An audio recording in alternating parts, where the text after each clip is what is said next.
दोस्तों, दुनिया पर राज करने वाले हर व्यक्ति में एक बात कॉमन होती है। शायद ये आपने कभी पहले गौर नहीं किया होगा। यह होती है किताबों से दोस्ती। दुनिया का जो भी शासक वर्ग है उसे आप देखेंगे कि उसका एक दोस्त है, वो है किताब।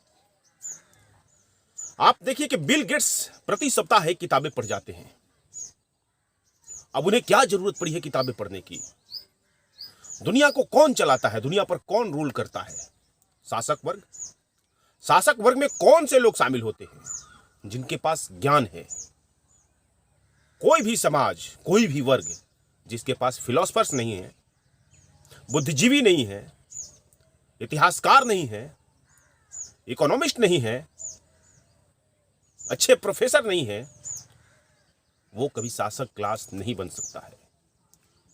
आप कंपटीशन की तैयारी करते हैं, पढ़ते हैं, ग्रेजुएशन के लिए पढ़ते हैं, स्नातकोत्तर के लिए पढ़ते हैं, ये एक सामान्य सी बात है।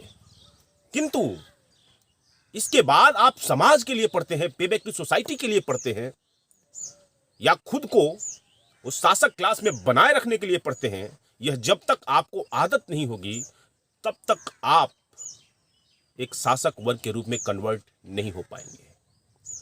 आप देखिए ना, जितने भी जवाहरलाल नेहरू, जयप्रकाश नारायण, ये तमाम लोग, इनका पेशा ही कहिए पढ़ना रहा है। पढ़ना और पढ़कर ही ज्ञान अर्जन करके ही, ज्ञान से ही कुछ प्राप्त करना। यदि आप अपने बच्चों को या खुद भी सफल होना चाहते हैं तो किताबों से दोस्ती की याद डाल लीजिए। मैं बात कुछ दूसरे पॉइंट पर भी करूंगा, किंतु पहले जो भूमिका है वो मैं आपसे कह रहा हूं। सिर्फ टेक्स्ट बुक नहीं, आप देखेंगे बहुत सारे लोग यूपीएससी निकालते हैं, यस प्रदेश की जो सिविल सेवा है वो निकालते हैं, उसके बाद भी अप्रासंगिक हो जाते हैं। उनका कोई प्रासंगिकता नहीं हुआ बचता है, क्योंकि वो पढ़ना छोड़ देते हैं। उन्होंने पढ़ा है अपनी नौकरी के लिए पढ़ा है, समाज के लिए नहीं पढ़ा। तो पढ़ने लिखने की जो आदत है, जो भी वर्ग या जो भी परिवार पीढ़ी दर पीढ़ी कर रहा है, वही शासक वर्ग है। बहुत सारे परिवारों में देखेंगे कि उनका बाप वकील थे, उनके परदादे वकील थे, दादे वकील थे, उनका बेटा वकील हुआ, है ना, उनका नाती भी वकील होगा, उनका पोता भी वकील होगा। तो ये जो पढ़ने की जो प्रवृत्ति है ना, ये आपको डालनी पड़ेगी। तो समाज नीति में आज मैं बात कर रहा हूं कि वैसे दो किताबों की मैं आज बात करूंगा, केवल संक्षिप्त परिचय दूंगा ताकि आप उन्हें समझ सकें। देखिए, भारत में जाति व्यवस्था बहुत गहरी है, किंतु हकीकत ये बात है कि कभी जाति नहीं थी। तो दो ऐसी पुस्तकें हैं कि दोनों को पढ़ने के बाद आपका जो माइंडसेट है वो बिल्कुल एक अलग ही लेवल पर जाएगा। किताब क्या है कि भाई, किताबों से आपका जो ब्रेन सेल से मजबूत होता है, कम्युनिकेशन का जो तरीका है वो मजबूत होता है, शब्दकोश मजबूत होते हैं, बहुत सारे नए नए आइडिया आते हैं, समाज को देखने की दृष्टि बदल जाती है। इसलिए ना, अपने घर में किताबें लाइए। बहुत ज़्यादा खर्च नहीं होता है, महीने में एक किताबें लाइए, 250 रुपये, 300 रुपये, 400 रुपये की। प्रमाणिक किताबें लाइए, इतिहास की किताबें लाइए, समाज की किताबें लाइए, विज्ञान की किताबें लाइए।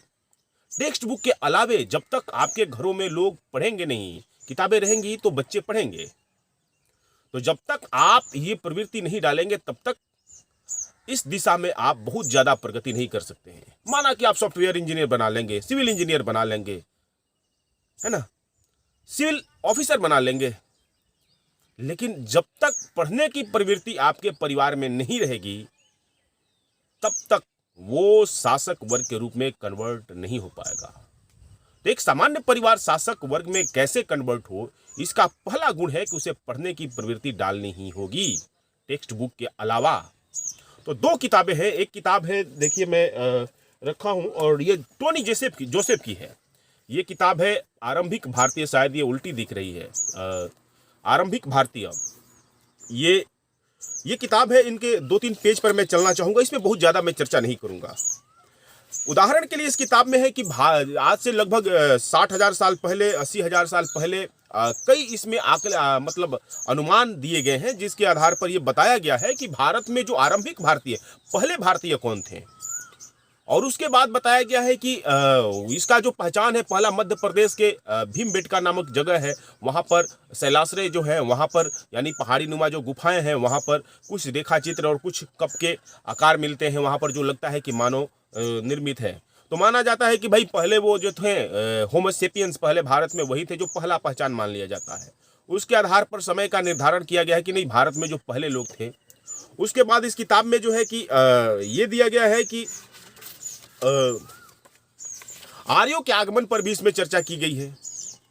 फिर एक जगह निष्कर्ष पर यह पहुंचता है कि जो भारत में जो आरंभिक भारतीय थे और फिर आर्य थे, दोनों से जो मिश्रित हुए लोग हुए यहाँ पर, हम भारतीय जो हैं उन्हीं के वंशज हैं। तो इस तरह से किताब आपको एक अलग ही दुनिया में ले जाती है। जब ये पढ़ते हैं तो लगता है कि नहीं, जाति व्यवस्था तो कुछ है ही नहीं, है ना। अलग अलग देशों के कई जीनोम इंस्टीट्यूट के रिसर्च की मदद से इस किताब को लिखा गया है और हिंदी में अनुवाद किया गया है। आरंभिक भारतीय टोनी जोसेफ नाम के एक पत्रकार ने इस किताब को लिखा है और बहुत ही वैज्ञानिक ढंग से लिखी गई किताब है। तो ये किताब पढ़ेंगे तो लगेगा कि जाति व्यवस्था खत्म हो गई। थोड़ी देर के लिए लगेगा तो सब तो हम लोग तो एक ही हैं, लेकिन वर्तमान भारत को देखें तो इसमें बहुत जाति व्यवस्था गहरी है। और जाति व्यवस्था कितनी गहरी है इसे समझने के लिए आपको एक पुस्तक जो प्रमाणिक मानी जाती है वो है एम एन श्रीनिवासन की जो पुस्तक है social change in modern India. Social change in modern India, ये हिंदी में भी मौजूद है किताब, है ना, हिंदी में भी ये किताब आपको है, तो उसे भी आप पढ़ सकते हैं। तो इस किताब में भारत के जाति व्यवस्था के बारे में इन्होंने एक अमेरिका के कई यूनिवर्सिटीज में कभी 1963 से 61 से 63 के आसपास में बहुत सारे लेक्चर सीरीज दिए थे। तो उसमें काफ़ी प्रमाणिक ढंग से ये बातें कही गई थी। यानी भारत में जो डोमिनेंट कास्ट, प्रभुत्वशाली जाति, डोमिनेंट कास्ट की जो थ्योरी है वो एम एन श्रीनिवास ने ही दी थी। तो बड़े समाजशास्त्री थे, मानव विज्ञानी थे। तो इन्होंने ये जो किताब लिखी है, ये पढ़ेंगे तो भारत में पाएंगे कि कई जातियों के अंदर में भी उनकी आंतरिक संरचना में भी जातिवाद है। मैं जातियों का नाम नहीं लूंगा क्योंकि हमारे वीडियो का कंसेप्ट दूसरे तरह से है। तो कुल मिलाकर कहें तो ये दोनों किताबें आपके घरों में रहेंगी तो आपके बच्चे जो हैं वो जाति व्यवस्था के दोष, जाति व्यवस्था की जड़ें दोनों समझेंगे और जाति व्यवस्था की वस्तु स्थिति भी समझेंगे। तो आज के लिए हमारी किताब नीति में ये दो पुस्तकें हैं जो आपके घरों में रहनी चाहिए। ये पुस्तकें मैंने लगभग पढ़ ली है, थोड़ी बहुत कहीं कभार नहीं पढ़ी है, वो भी मैं पढ़ रहा हूँ। तो आज इनसे परिचय तो चूंकि इसलिए कि समाज नीति में जब तक हमारे लोग पढ़ना लिखना नहीं सीखेंगे, यानी पढ़ने लिखने की प्रवृत्ति नहीं डालेंगे, तब तक समाज में बदलाव संभव नहीं है। दिक्कत है कि हमारे यहाँ लोग पढ़ने की प्रवृत्ति नहीं डालते हैं। आप देखें ना, दुनिया में जो लोग भी राज करते हैं वही लोग राज करते हैं जो पढ़ते हैं, यानी समाज के लिए पढ़ते हैं, सिर्फ अपनी नौकरी के लिए नहीं। थैंक यू, अपना ख्याल रखिए।